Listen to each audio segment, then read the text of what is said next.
Nous allons écouter le message.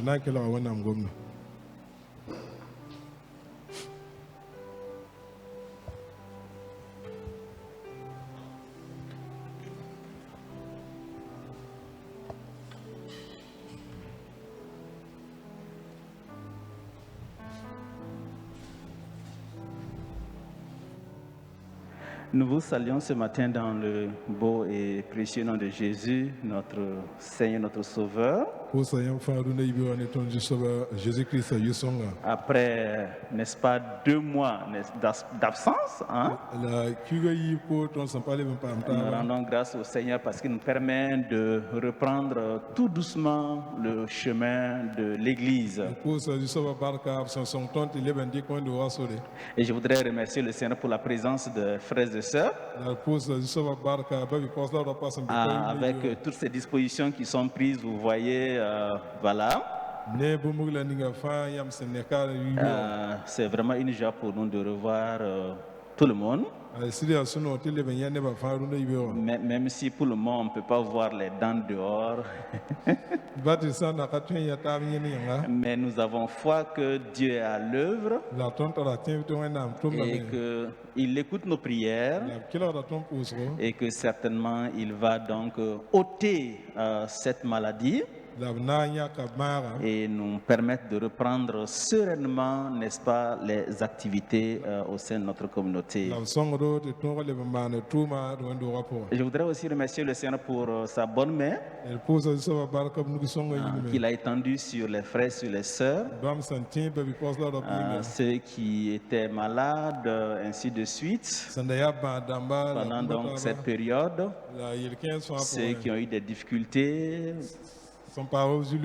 Dieu a étendu sa main et ce matin nous voulons célébrer son nom, lui exprimer du fond du cœur notre reconnaissance, notre joie. Je sais qu'au cours de ces 2 mois vous avez fait le culte chez vous à la maison. Est-ce que vous savez que il y a eu une plainte des livres de la Bible un jour?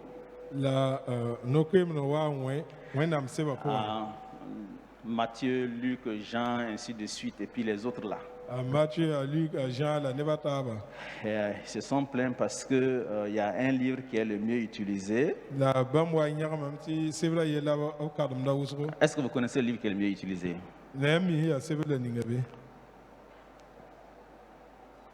Le plus utilisé, celui que vous avez beaucoup utilisé dans vos familles, puisque beaucoup de papas et de mamans étaient des prédicateurs, des prédicatrices. J'aimerais être là pour écouter tous ces messages que vous avez donnés à vos familles. Très souvent, on n'a pas d'autres livres à utiliser que les psaumes, par exemple. Voilà. Certainement, le livre de psaumes a beaucoup souffert pendant ces 2 mois. Psaume 1, psaume 23, psaume 91. Et donc les livres de la Bible se sont plaints contre donc, les psaumes parce que c'est ça que l'on utilise le plus souvent. Voilà. Mais ce matin, on ne va pas lire le livre de psaumes. Voilà, on va lire un texte dans le livre donc, de Romains. L'épître aux Romains, le chapitre 8. Romains au chapitre 8.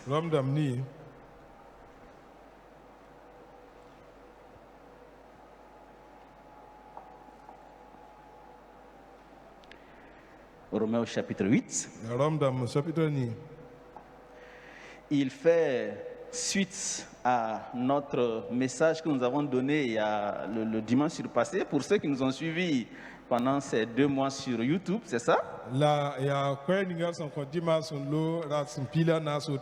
Donc on reste dans cette logique, quoi, comme si voilà, on avait continué à faire notre culte comme d'habitude. Nous savons du reste. Verset 28. Que toutes choses concourent au bien de ceux qui aiment Dieu. De ceux qui sont appelés selon son dessein. Car ceux qu'il a connus d'avance, il les a aussi prédestinés à être semblables à l'image de son Fils, afin que son Fils fût le premier-né entre plusieurs frères.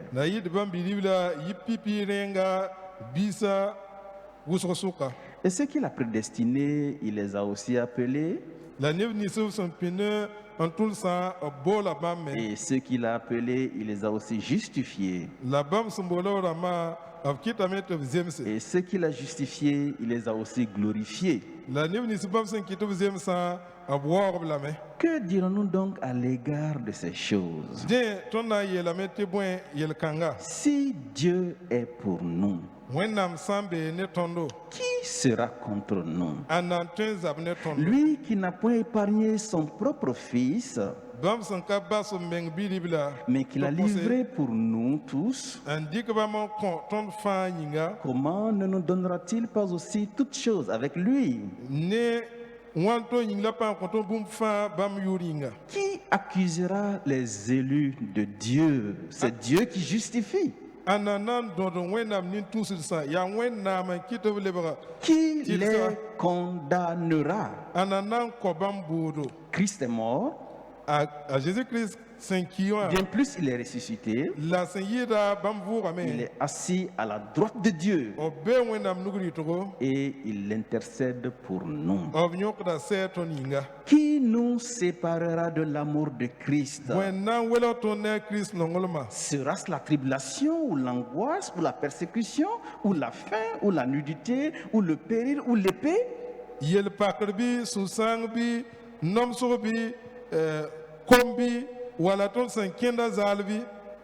Selon qu'il est écrit, c'est à cause de toi qu'on nous met à mort tous les jours, qu'on nous regarde comme des brebis destinées à la boucherie.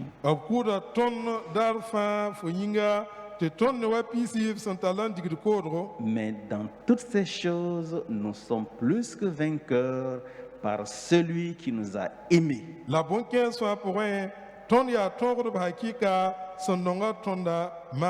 Car j'ai l'assurance que ni la mort, ni la vie, ni les anges, ni les dominations, ni les choses présentes, ni les choses à venir, ni les puissances, ni la hauteur, ni la profondeur,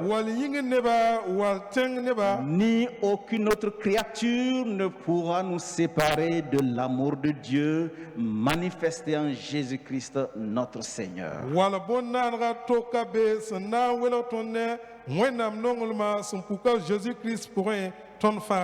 Amen. Rien ne peut nous séparer de l'amour de Dieu en Jésus-Christ. L'apôtre qui est l'auteur de cette lettre a eu beaucoup de difficultés dans sa vie. Il était conscient des dangers, n'est-ce pas, qui quittent aussi le chrétien dans sa marche de tous les jours, puisque lui-même a connu ces situations difficiles dans sa vie. Et c'est pourquoi il s'exprime en ces termes. Et c'est surtout le verset 35 qui va retenir notre attention, qui fait en même temps donc notre thème. Qui nous séparera de l'amour de Dieu en Jésus-Christ? Qui nous séparera de l'amour de Dieu en Jésus-Christ? Qui nous séparera de l'amour de Jésus-Christ, notre Seigneur, notre Sauveur? Paul recense un certain nombre de difficultés, de dangers. On pourrait parler de menaces. en ce qui concerne la foi chrétienne. Donc il cite ce qu'on nous appelle les afflictions du temps présent. Et au verset 35, voilà les afflictions du temps présent que l'apôtre cite. Il parle de la tribulation. Il parle de l'angoisse. Il parle de la persécution. Il parle de la faim, de la nudité, du péril ou de l'épée. Toutes ces afflictions sont là. Tous ces dangers sont là. Nous les vivons actuellement même. Et l'apôtre donc tire la conclusion en disant que malgré toutes ces situations, que ce soit la tribulation, ou l'angoisse, ou la persécution, et nous savons aujourd'hui des frères et sœurs sont persécutés. Nous vivons dans l'angoisse. Nous vivons dans des temps difficiles. Mais l'apôtre rappelle que rien ne peut nous séparer de l'amour de Jésus-Christ. Mais je voudrais quand même relever quelques menaces, quelques dangers qui nous guettent. Si nous nous prenons garde, cela peut nous éloigner de cet amour de Dieu en Jésus-Christ. Le premier que je voulais souligner, c'est si nous avons un point de départ qui est défectueux.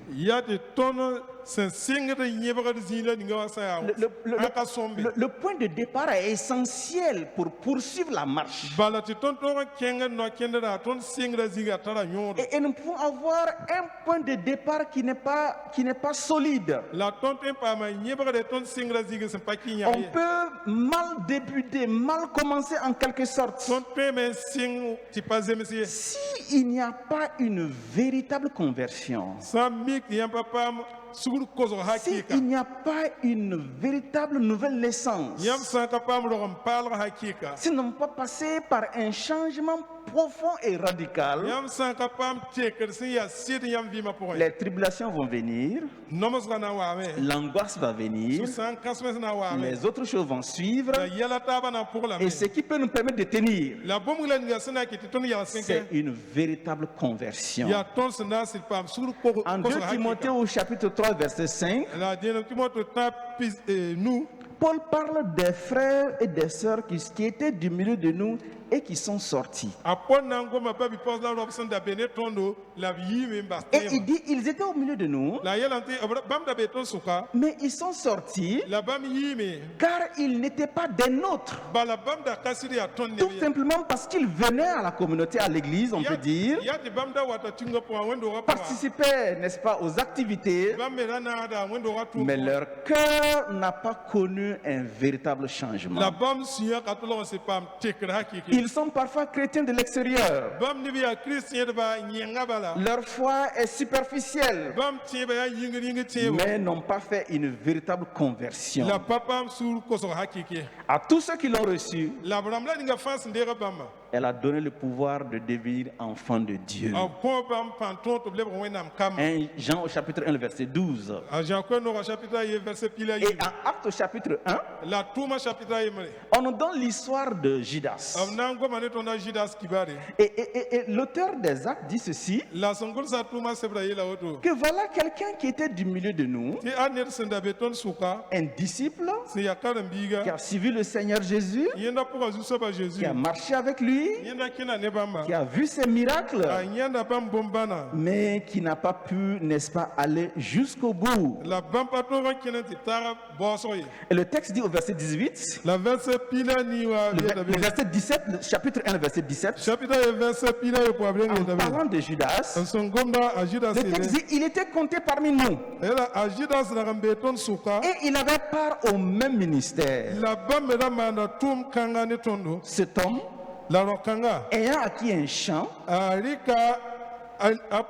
avec le salaire du crime,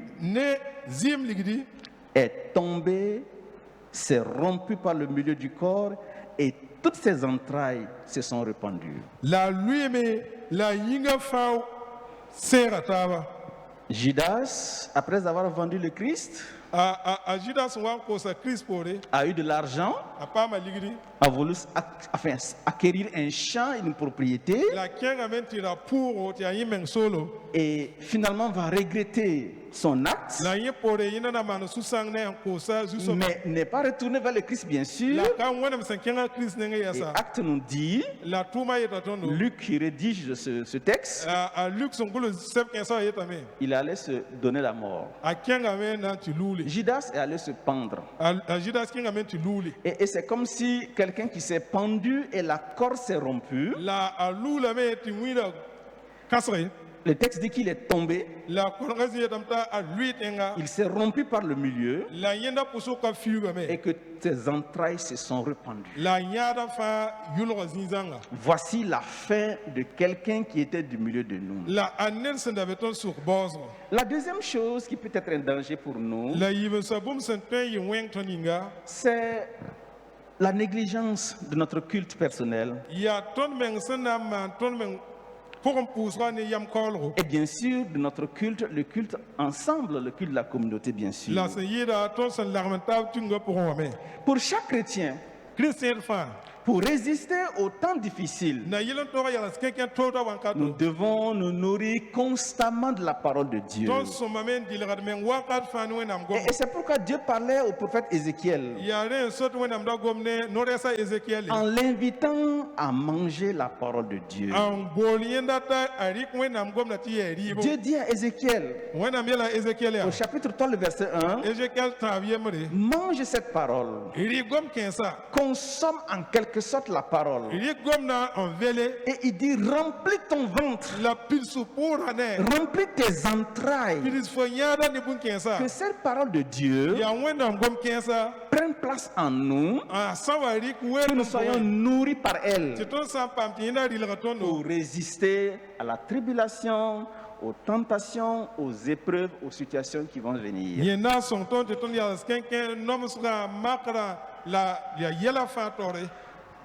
Une personne qui ne s'alimente pas va avoir certainement des difficultés.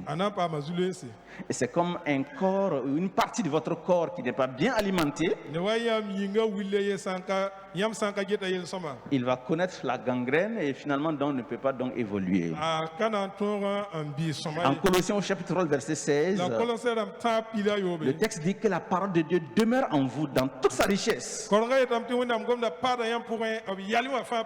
qu'elle demeure en nous dans toute sa richesse. Instruisez-vous et exhortez-vous.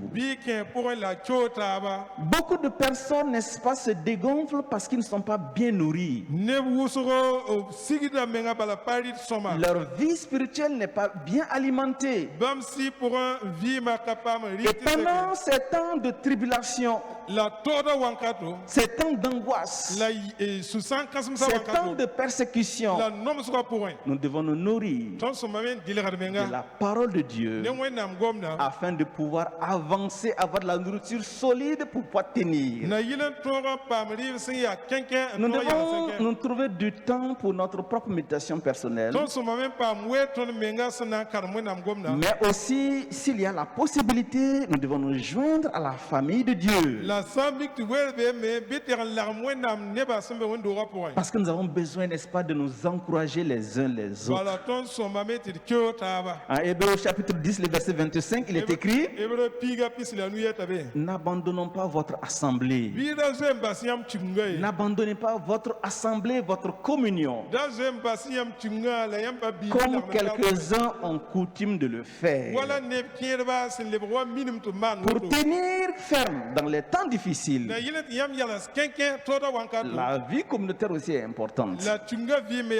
Et c'est pourquoi nous bénissons le Seigneur pour ce jour qu'il nous donne de pouvoir nous retrouver ensemble dans sa maison. Le troisième danger, c'est le succès. C'est la prospérité et c'est l'attraction du monde. Vous voyez, généralement, on est de bons chrétiens quand il n'y a pas de succès. Surtout pour les jeunes. Beaucoup sont très engagés pour la cause du Seigneur. Mais dès que leurs conditions changent, dès que le succès s'installe, dès que Dieu ouvre une porte, alors en même temps leur foi baisse de niveau et parfois ils se laissent entraîner par les désirs et tout ce que ce monde leur offre. Le désir du Seigneur, c'est de nous voir prospérer. Son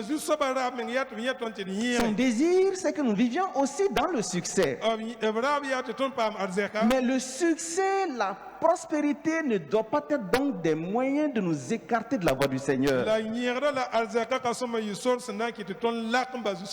Nous devons nous attacher fortement au Christ. Maintenir l'équilibre dans tous les domaines. Avoir aussi un temps pour les choses de Dieu. Si nous sommes dans l'abondance, dans la prospérité, dans le succès, si Dieu par sa grâce nous permet de faire de bonnes affaires, nous devons nous rappeler que nous recevons tout du Seigneur et nous voulons nous attacher fortement à ce Seigneur. Car tout ce qui est né de Dieu vient du Seigneur et triomphe du monde. Le monde nous présente tellement de choses attirantes et nous pouvons facilement, n'est-ce pas, céder, perdre l'équilibre. Et c'est pourquoi l'apôtre nous invite que rien ne doit nous séparer de l'amour de Dieu en Jésus. Si le Seigneur nous accordait du succès, nous le rendons grâce. Nous bénissons son nom pour cela. Mais nous voulons profiter de ce succès ou de cette condition meilleure pour rendre témoignage des hauts faits du Seigneur. On peut aussi cultiver en secret quelques fautes, quelques péchés. Ça aussi, ça peut nous écarter de la voie du Seigneur. Certaines personnes, certains frères et sœurs vivent parfois une vie cachée. Je lisais donc quelque chose en semaine d'un monsieur qui est décédé et que la femme trouve dans son armoire des choses horribles. Dans des coffres où il avait fermé, il avait là caché des idoles. Et même au sein donc des couples, parfois nous vivons une vie cachée. Et ça ne nous permet pas, n'est-ce pas, de grandir dans la foi. Si nous vivons une vie partagée,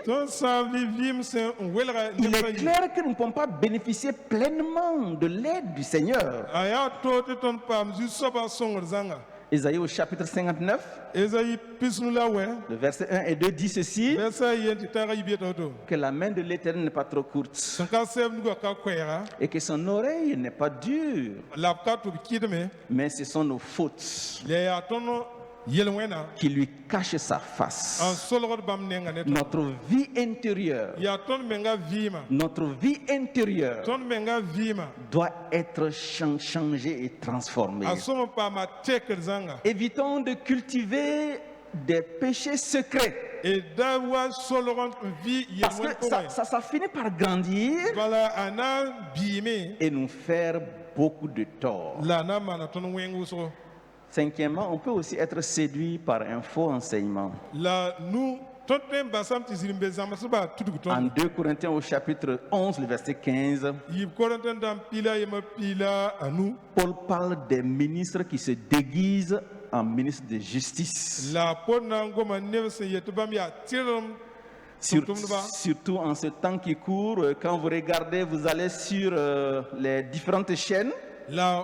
Vous allez voir toutes sortes de démonstrations et toutes sortes d'enseignants avec toutes sortes de prophéties et des gens qui se réclament être prophètes,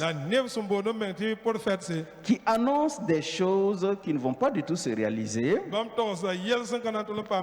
des gens qui s'autoproclament qu'ils sont apôtres, ils sont prophètes, ils sont bishops, ils sont tout dans ce monde aujourd'hui. Pour tromper l'église de Jésus-Christ, il faut le faire. Et nous devons donc nous-mêmes en tant que membres du corps de Christ être vigilants et savoir donc faire la part des choses. Parce que tous ceux qui se proclament ou qui se réclament prophètes ou apôtres, ils ne sont pas tous, n'est-ce pas, des prophètes et des apôtres.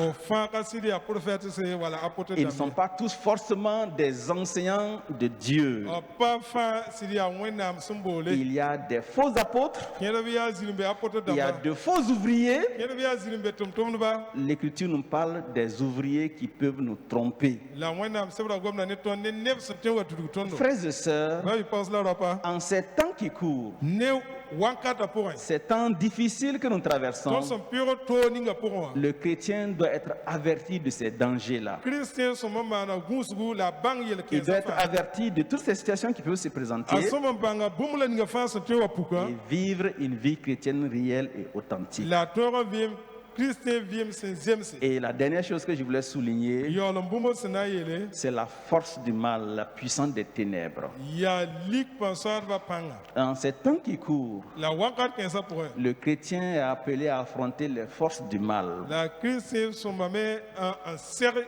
En cette période, c'est comme des ténèbres qui couvrent la surface de la terre. Les ténèbres qui se sont abattues sur le monde. Et chacun de nous doit avoir, n'est-ce pas, les pieds fermes et ouvrir les yeux et ouvrir l'oreille pour entendre la voix du Seigneur en cette période critique de l'histoire du monde. Que les forces du mal peuvent s'abattre sur nous, que nous pouvons confronter ou être confrontés aux ténèbres aujourd'hui, qu'il y a les puissants des ténèbres qui peuvent donc nous envahir à tout moment. Et le chrétien doit être averti de toutes ces choses. Jésus dit, voici, je vous ai donné le pouvoir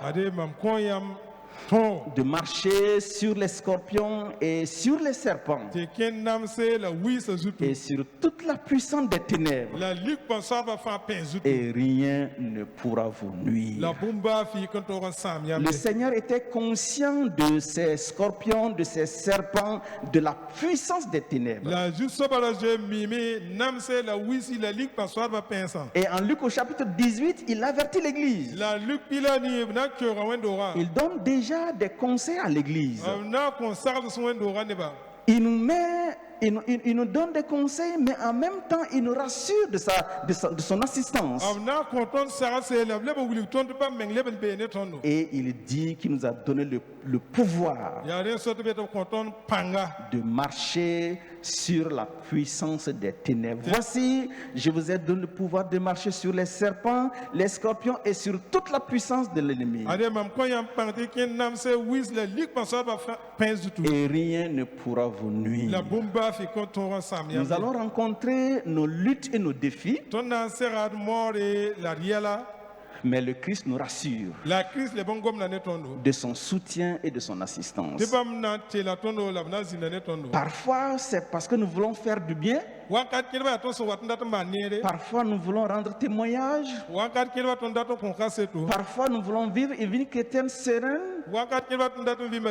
et nous pouvons être confrontés aux puissances des ténèbres. Il y a de cela quelques années, en 2002, je rendais visite à une famille, un monsieur d'ailleurs qui était très gentil, parce qu'il était infirmier,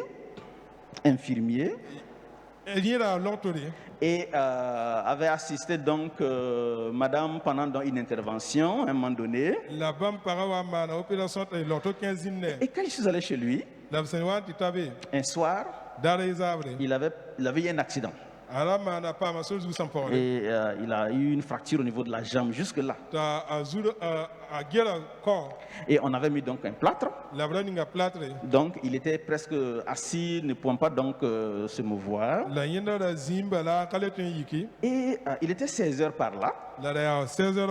Nous avons eu le temps de discuter. Et entre-temps, on a entendu des cris dehors. C'était les enfants qui s'amusaient devant la cour.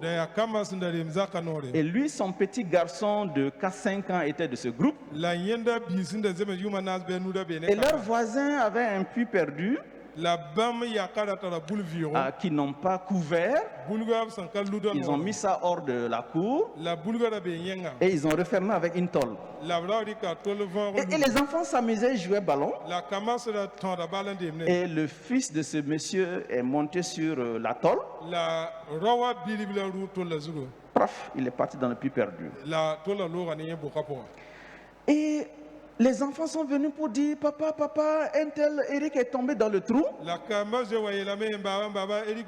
Lui-même ne peut pas se lever. J'étais le seul là, présent. Je cours, je vais avec les enfants. Et je vois le petit enfant dans le trou. Et puis je regarde dans le quartier où est-ce qu'on peut avoir des secours pour sauver cet enfant. Il n'y avait personne. Il n'y a que des tout petits enfants. Et une idée me dit, mais tu peux sauver cet enfant. Donc j'ai retrouché dans mon pantalon, j'ai enlevé mes chaussures et puis je suis descendu. Tout doucement. Et au milieu de la fosse, c'est comme des ténèbres ont couvert la fosse. Et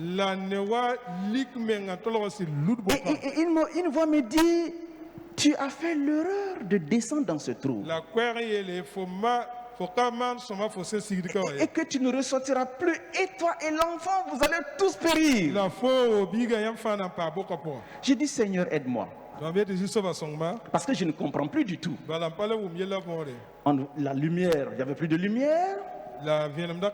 Le souffle, il n'y a plus assez d'air. Et dans le trou, j'étais entre, je ne sais pas, puisqu'on ne peut plus aussi très bien remonter, voilà. Et puis j'ai pris le courage d'aller jusqu'au bout. Il n'y a pas assez d'eau, il y avait juste de la boue, et voilà, comme c'est l'eau, quand on se lave, l'eau qui coule dedans. C'était juste au niveau des genoux. J'ai pris l'enfant, je l'ai mis sur mes épaules, et puis je suis ressorti avec lui. Et après, je me suis dit, mais pourquoi j'ai pris un tel risque?